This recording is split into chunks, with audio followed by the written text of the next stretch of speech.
You keep asking why relationships haven't worked out for you yet, why you keep attracting confusion, someone giving half effort, or partners who just aren't ready. But no one ever taught you the rules.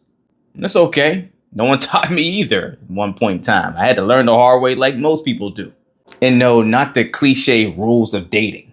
No, I'm talking about the real rules, the ones that determine whether a relationship can actually last. And if you don't know them, or worse, if you keep breaking them, you're not just going to struggle in love and relationships, you're going to waste your time while you lose yourself in the process, and you're going to keep repeating the same story with different people. So in this video, I'm breaking down the 4 rules most people never heard, but desperately need, especially if you're ready to stop spinning your wheels and actually build something real.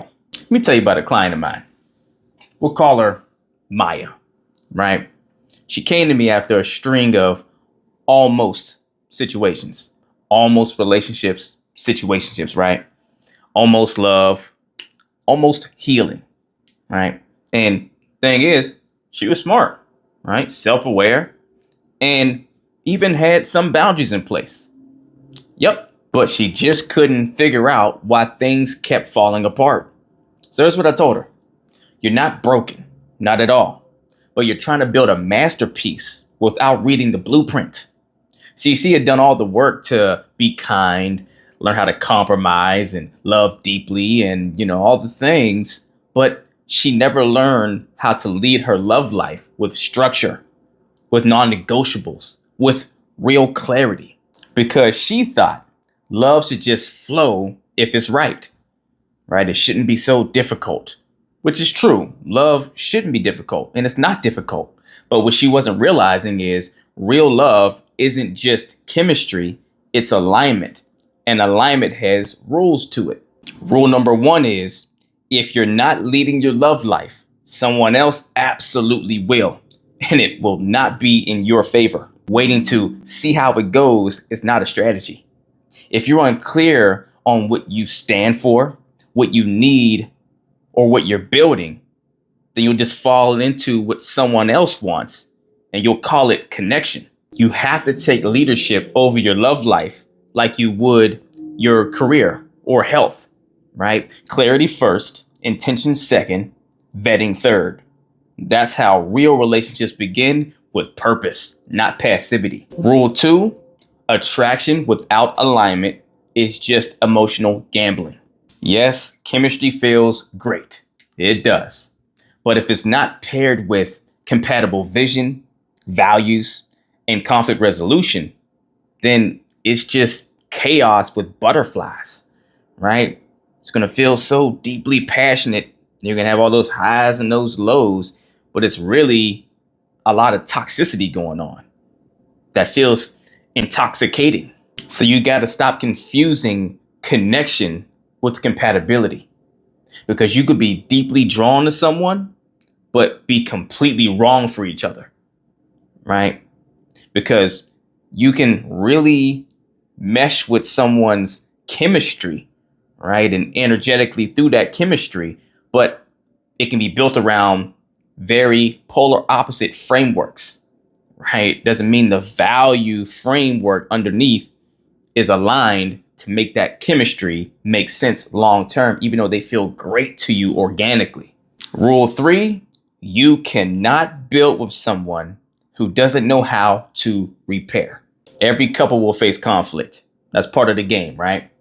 But what determines their future is whether they can repair it together. That's the piece. And notice the key word is together. Not one partner, not the other, not one doing more than the other, right? Them both equally putting in effort. That doesn't mean that both of them will be at the exact same growth level to work through it as effective as the other person. Like they're going to, be the same level of skill set, right, to work through conflict, but that they both are putting 100% of their effort in to do 50% of the work. That's the piece. And so many people, so many of you are out there in a relationship dynamic where you're trying to carry the weight of doing the work for both of you, right? And the moment you get into that space for too long, what is really revealing to you is You're holding on to someone out of your own fear of what it means to let go of them. We ain't gonna get into that. That's for another video. But ponder on that if that's you. So does your partner take accountability?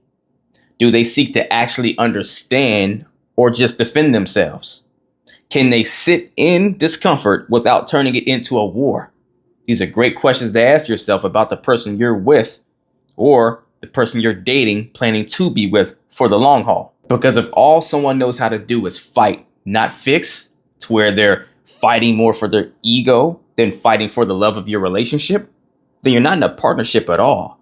No, you're in a power struggle. And the fourth rule may be the most profound one, the most significant one. Your standards don't mean jack squat. They don't mean anything if you do not enforce them. See, most people don't fail because they have no standards. Not at all. They fail because they abandon those standards when emotions get involved. They don't stand on their standards. They don't stand on business when it's needed and matters most. You can't set a boundary at 3 p.m. and break it by 8 p.m. just because someone sent you, "I miss you," after they've been doing you wrong or, not showing up consistently and all the things, right?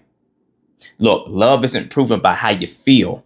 It's proven by what you follow through on. So the real rule, your standards are only as strong as your ability to uphold them under pressure. And now I already know some people might be thinking, but I know this stuff already.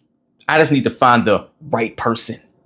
Or I shouldn't have to change who I am just to be loved. Right? It's crazy. It's ridiculous. It's not fair. Or maybe the hardest one to admit.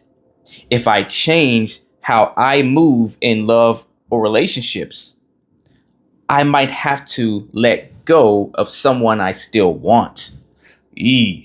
Scary. And I get it completely. Letting go of what's familiar to you, even if it's not good for you, can feel harder than just staying stuck. But hear me on this. Growth doesn't take love away. It exposes what love really is.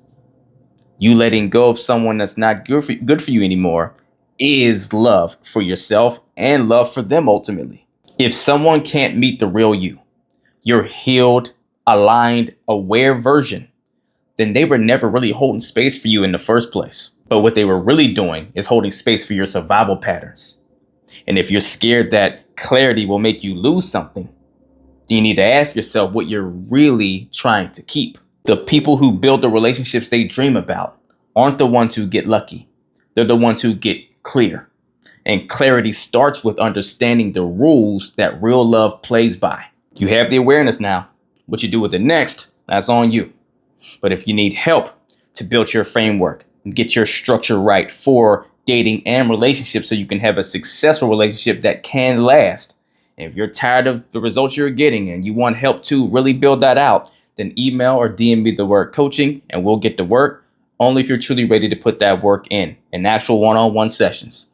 If you're not ready for one-on-one coaching, don't have the time, space, or maybe even the resources, I get it, completely fine. Then at least email or DM me the word challenge, and I'll send you the link to my relationship rulebook challenge that'll teach you the same things I teach my clients one-on-one at your own pace, on your own time, at a resource level you can afford across 3 short days with 3 short videos that'll give you everything you need to know, and you'll have a relationship rulebook of your own by the end of those 3 days that you can apply to your dating and to your relationships to get the results you want and get off that carousel of the same patterns and same stories with different people and more pain. We don't want that. But if nothing else, do something to get in the race. Put the work in. Let's get it.